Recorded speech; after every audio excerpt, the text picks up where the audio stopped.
দাও দাও দাও, এদিকে দাও। শুধু আমাকে আগে দে। গরম।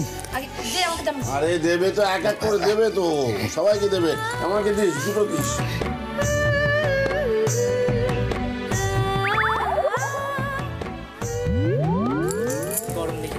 বাবা দিব্যি হয়েছে। আমি বাড়ি করতাম দুটো।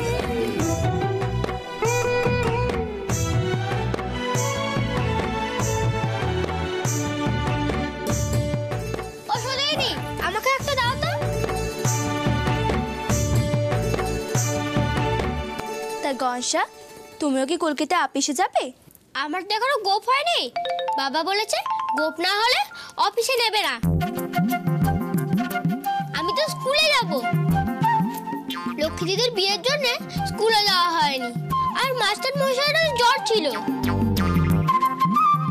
তাই আজ যেতেই হবে। ও, তা তুমি তো স্কুলে যাও, তোমার ছোটদা কেন স্কুলে যায়নি?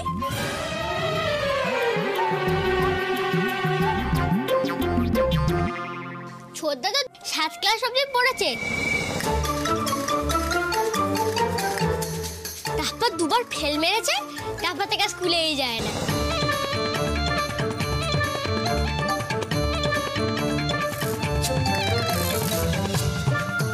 ইস ভাই রে, একবারে হাটে হাড়ি ভেঙে দিয়েছে রে।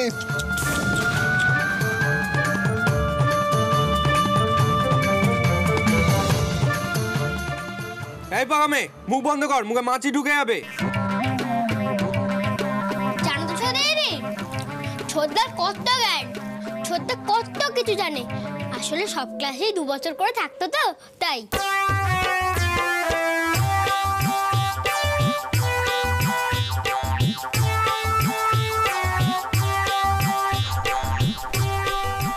ছোটদা কি বলতো জানো, যে 1 বছরে 1 ক্লাসে পড়লে পড়াশোনা হয় না, তাই 2 বছর 1 ক্লাসে পড়লে পোক্ত হয়।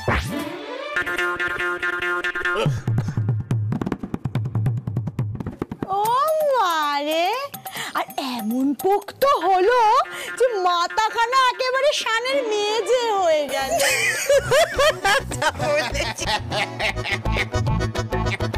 আমার আবারও সব ছিল না, আমি একেবারে টাক পাস দিয়েছি, লিখতাম পাস। রইলো খাবার, খাবো না আমি। এই ধর না, বড় বড় পণ্ডিত, আমার বাবু সোনার মাথায় শুধু গবেট, তাই না রে? বাবু সোনা, ও বাবু সোনা, খাবার পেলে অমন করে চলে যাস রে বাবা, ফিরে আয়, খেতে বস বাবু সোনা। আরে শঙ্কর, সবাই মজা করছে বাবা। আয় আয় আয়, খেতে বস, আয় আয় আয়। হ্যাঁ, আমার বাবু সোনা তো এখানে মজার পাত্তর, সবাই ওকে নিয়ে মজা করে। বদ্দি মেজদি, কিছু মনে করো না বাপু, আমি যদি এখন ওই ধনাকে সং আর গণেশকে গোবর গণেশ বলি, তখন তো বাপু তোমাদের গায়ে ফস করে একবারে ফসকা পড়ে যাবে। আর বদ্দি মেজদি, তোমাদের দুজনকেই বলি, তোমরা তো আমার দুধের বাচ্চা, ওইটুকু ছেলের জেঠিমা হও। আমার ছেলেটা কত ভালোবাসে তোমাদের, যে ছেলেটা সবে মাত্র খেতে বসেছে, তখন তোমরা ওকে নিয়ে হাসাহাসি শুরু করে দিলে সবাই, অমনি ছেলেটা রাগ করে না খেয়ে চলে গেল। বাবু সোনা, ও বাবু সোনা, আর এই যে মেজদি, এই যে তোমার ছেলে গণেশ এত বড় হয়ে গেছে, তুমি বড়দের সঙ্গে কেমন করে কথা বলতে হয় সে শিখতে পর্যন্ত পাইনি। আমার দুধের বাচ্চার সঙ্গে কেমন করে কথা কইলা। বদ্দি তোমাকেও বলি, এই যে তোমার ধনাকে আমার বাবু সোনা তো কখনো ছোট কথা বলে না, কখনো অপমান করে না, কিন্তু তোমার ধনা দেখো কেমন করে আমার বাবু সোনাকে বললো। কোথায় কুপি আর কোথায় সুজি? ওরে শঙ্করের সাথে আমার ধনার তুলনা কেন? তুই জানিস না আমার ধনা কত মস্ত অভিনেতা? জানি, সব জানি, বাবার মুখেই তো শুনেছি, মরা সৈনিকের পাঠ করে, মস্ত অভিনেতা। মুখ সামলে কথা বল, আমার ধনা মরা সৈনিক? না, আমার ধনা সেনাপতি।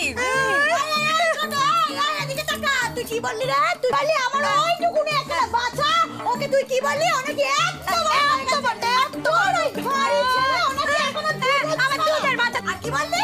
আর কি বললি? আমার গণেশের মাথায় গোবর, গোবর গণেশ, ও যে গোবর গণেশ, গোবর গণেশ, গোবর গণেশ।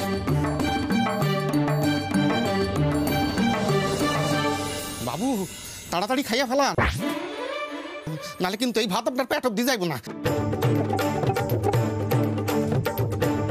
ওরে মাছ ফাছ যা আছে দিয়ে দে, দিয়ে দে, একবারে দিয়ে দে। সব দিয়ে দে, দে দে দে।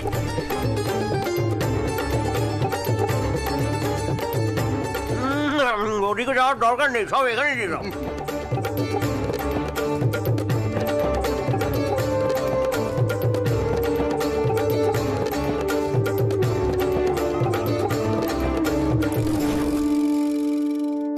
মেজো বউ আমি আসছি। গণেশ বাবা কোথায়? এই তো বাবা, তুমি স্কুলের জন্য তৈরি হয় না? হ্যাঁ না, তোমার পান সাবধানে এসো। হ্যাঁ মুখার্জি বাবু, মুখার্জি বাবু আসেন নাকি? আরে মোড়ল মশাই, কি এই ওরে নবার বসার জায়গাতে মোড়ল মশাই এসছেন। বল বল বল। বাবা, বলছিলাম যে কাল রাতে যা খাবার দাবার ছিল সব কিন্তু শেষ হয়ে গেছে। কিচ্ছুটি আর বেঁচে নেই, তাই কোনো লাভ হবে না। তাই বলছিলাম আপনারা বরং এখন আসুন। দুর্গা দুর্গা। বৌমা, কাকে কি বলতে হয় জানো না? উনি গায়ের মোড়ল। বসুন বসুন বসুন বসুন বসুন। জিজ্ঞেস করো কোন কাজে এসেছেন। জল বাতাসা নিয়ে এসো, জল বাতাসা নিয়ে এসো। হ্যাঁ হ্যাঁ হ্যাঁ, বলুন কি বলছিলেন? একটা খবর নিয়ে এসেছিল। সরকার থেকে বেশ কিছু পরিদর্শক নিয়োগ করেছে। তারা গায়ে গায়ে গিয়ে শিক্ষার মান দেখে স্কুলগুলোকে ভর্তুকি দেবে। আপনি অদ্ভুত লোক তো মোড়ল মশাই। আপনি দেখলেন যে বাড়িতে দুখানা বিয়ে গেল, পাড়ার লোকেরা পাট পেরে বসে খেয়ে গেল, আমাদের কাছে এখন অত পয়সা নিয়ে ভর্তুকি দিতে পারবো। জল বাতাসা, জল বাতাসে এসছে। বলছিল আপনারা দেবেন কেন? সরকার দেবে। আমার কাছে চিঠি এসেছে, আমাদের পাশের গ্রাম খেজুরডিহি, তার সঙ্গে এই বেড়াচাপার একটা পরীক্ষা হবে বটতলা। সেখানে গ্রামবাসী শিক্ষকেরা সবাই থাকতে পারবেন, যাতে পক্ষপাতিত্ব না হয়। সে পরীক্ষায় যে স্কুল জিতবে সেই স্কুলই ভর্তুকি পাবে। আমি স্কুলে থাকাকালীন এরকম কত পরীক্ষায় গ্রামকে জিতিয়ে দিলাম।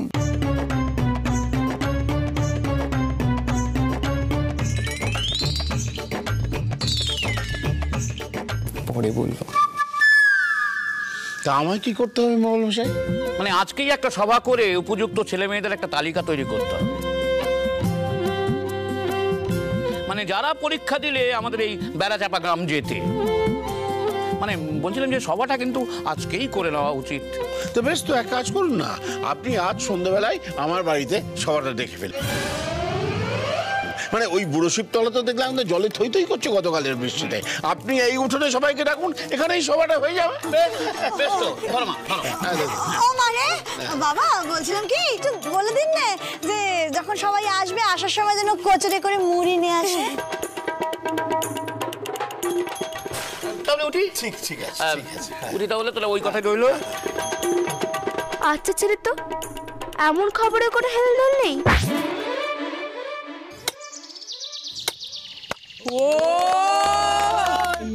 বুঝলি তো, এই মাঠটা খেজুরডির জন্য ছিল। ওরা লড়বে না আমাদের সাথে, ঠিক এভাবেই ছুঁড়ে মারবো ওদের। সর্দার, মাঠটা কিন্তু দেখার মতো ছিল, কিন্তু তোর ভাই গণেশ শুধু শুধু এইসব বলে তোর সম্মানে জল ঢেলেছে। সেটাকে পাই বাগে, আর ওই পাকা মেয়েটাকেও।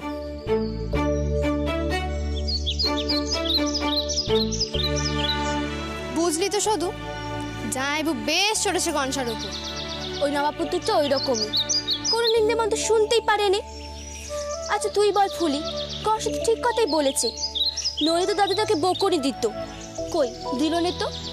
শোন ফুলি, আমি তোকে একটা কথা বলে দিচ্ছি, ওই নবাবপুত্রের মুখেই শুধু বাহাদুরি। এতবার একটা খবর এলো প্রতিযোগিতার জন্য, সেই দিকে তার কোনো হুঁশই নেই যে যাই জিতে দেখাই, গ্রামের নাম হোক, সবাই ভালো বলুক। তা নয়, সে সুযোগ খুঁজছে কষা কিভাবে কানটা মোলা যায়। খুব পথে ছেলে। সর্দার সর্দার সর্দার। সাইকেল রেস থেকে কবাডি, খেজুরডি কোনোদিন এই বেড়া চাপার গায়ে জিততে পারেনি। শঙ্কর যতদিন তোর সর্দার আছে হারার ভয় করবি না।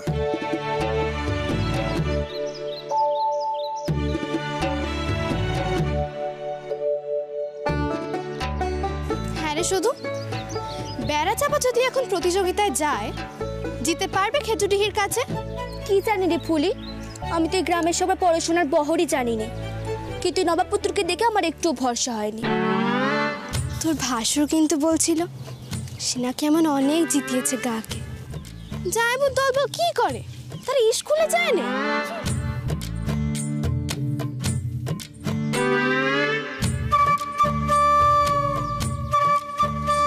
সর্দার, কিন্তু খেলাধুলার পড়াশোনা তো সম্পূর্ণ আলাদা। এখানে যদি খেজুরডিহি জিতে যায়, ওরে বাবা, তার মানে এতদিন আমাদের খেলায় যেতেটা সবাই ভুলে যাবে। শোন, এই শঙ্কর সর্দারকে ভুলে যাওয়া অত সোজা নয়।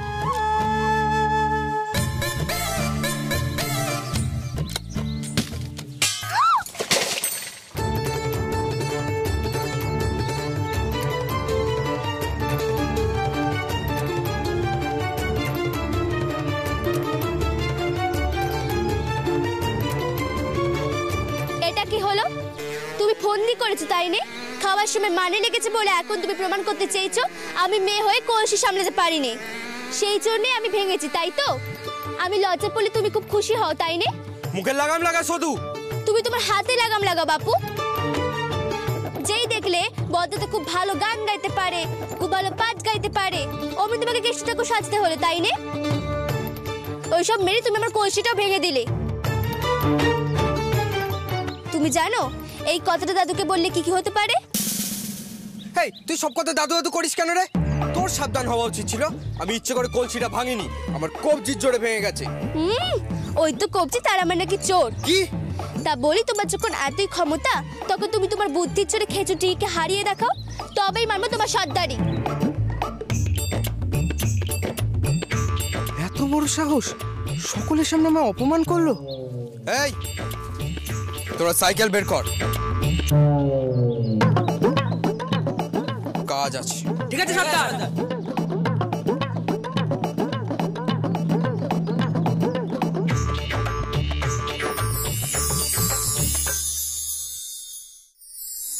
শোন, ওই খেজুরডির ওদের সবার লুকে খবর নিতে হবে। খেজুরডিহির সর্দার তো লক্ষণ, খুব টেটিয়া ছেলে কিন্তু। কার কত এলেম আছে সে আমার জানা আছে।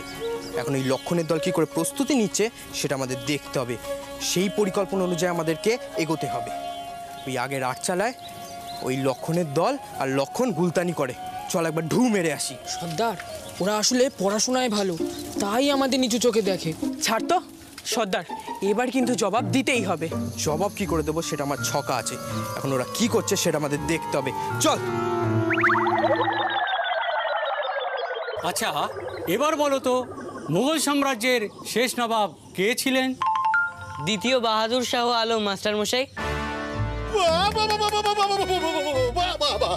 ওরে লক্ষণ, তোর উপর যে আমাদের অনেক ভরসা। এই খেজুরডিহির নাম তোকে উজ্জ্বল করতেই হবে। নিশ্চয়ই করবো মাস্টারমশাই, আপনারা এত খেটে আমাদের পড়াচ্ছেন আর আমরা করব না? কি ভালো ছেলে। আরে আয় আয় আয়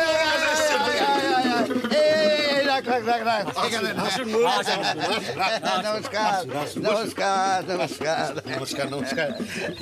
বসুন বসুন।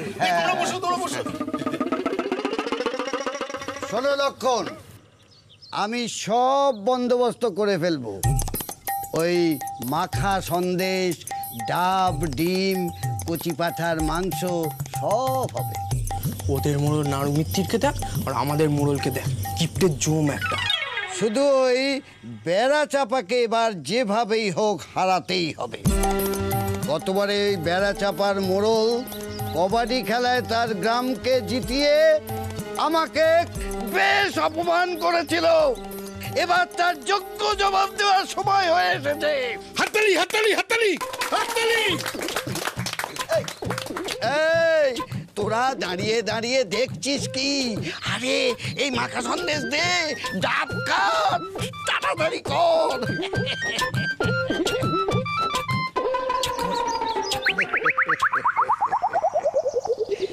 শোনো লক্ষণ, তুমি কিন্তু আমাদের এই গ্রামের গর্ব। তোমার উপর আমাদের সকলের আশা এবং ভরসা। আমি চেষ্টা করব মিত্র জ্যাঠামশাই। এই তো যোগ্য ছেলের মতো জবাব।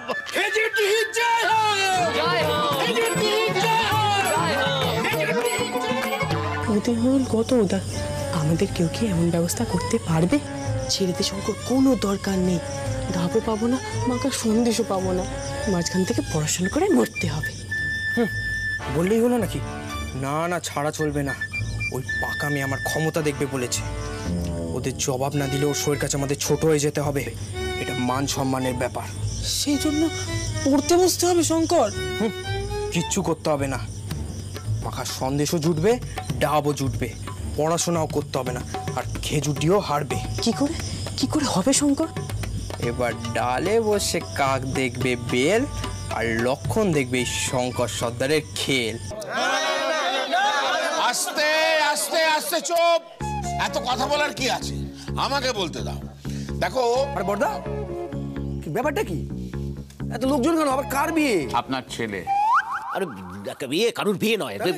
তুই বস তো, ভুলে গেলি? বাবা বললেন না যে ওই সন্ধ্যেবেলায় আমাদের বাড়িতে সভাটা হবে। ও এই শোন না, মুড়ি আর গরম গরম ডালের বড়া। আরে আস্তে আস্তে, একজন বয়স্ক মানুষ বসে আছেন এখানে। মুখার্জি বাবু, তাকে বলতে দিন। এসব হচ্ছে কি? বলুন মুখার্জি বাবু, বলুন। এই নব, গরম গরম চা, ডালের বড়া আর মুড়ি নিয়ে আয়। আইয়া পড়ছে ডাইলের বড়া মুড়ি। বড় মশাই, আমাকে নতুন বৌমা ভাজা খাইয়া দেখেন। বলুন মশাই, আপনার সমস্যাটা কি বলুন? গায়ের ছেলে মেয়ে দরকার পরীক্ষার জন্য।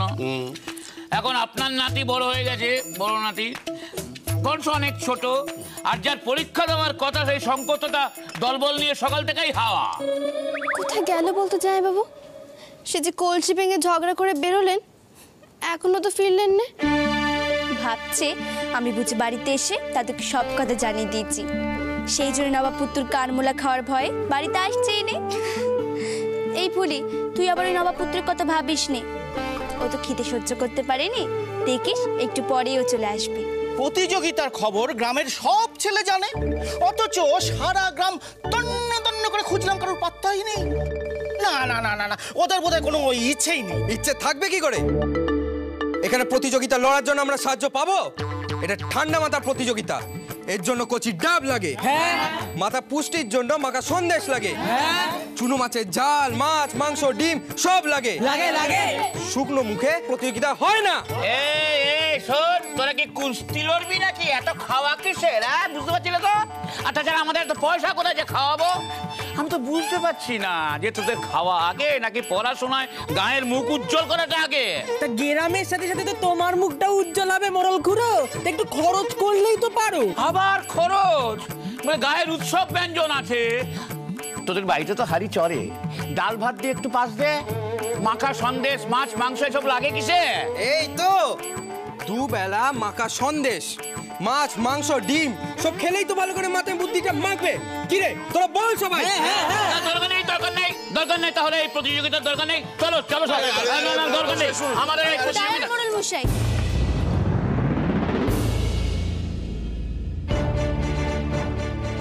এই যে তোমরা যা যা খেতে চাও আমি তোমাদেরকে তাই খাওয়াবো।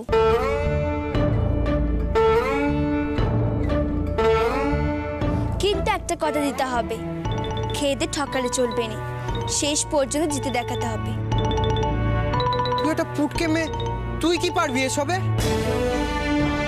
আমি বলছি তো আমি পারবো,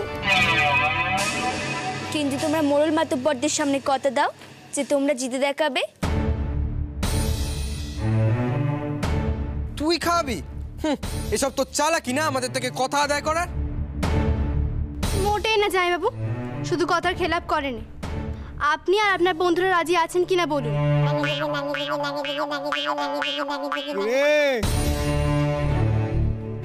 বল বল বল বল বল। আমি আছি সদুর সাথে। আমি সাথে ডালে, তুমি বড় ছোটটা। মদনা ফুটকে, কিরম খাবার ব্যবস্থা হয়ে গেল।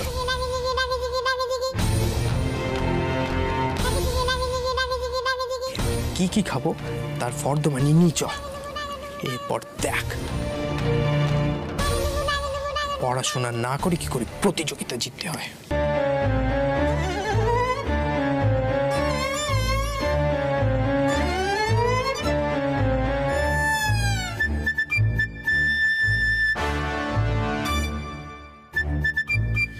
ঠিক আছে, যখন ভালো মন্দর খাবার হবে, মাথার পুষ্টি হবে, তখন আমাদের আপত্তি কিসের? আমরা রাজি।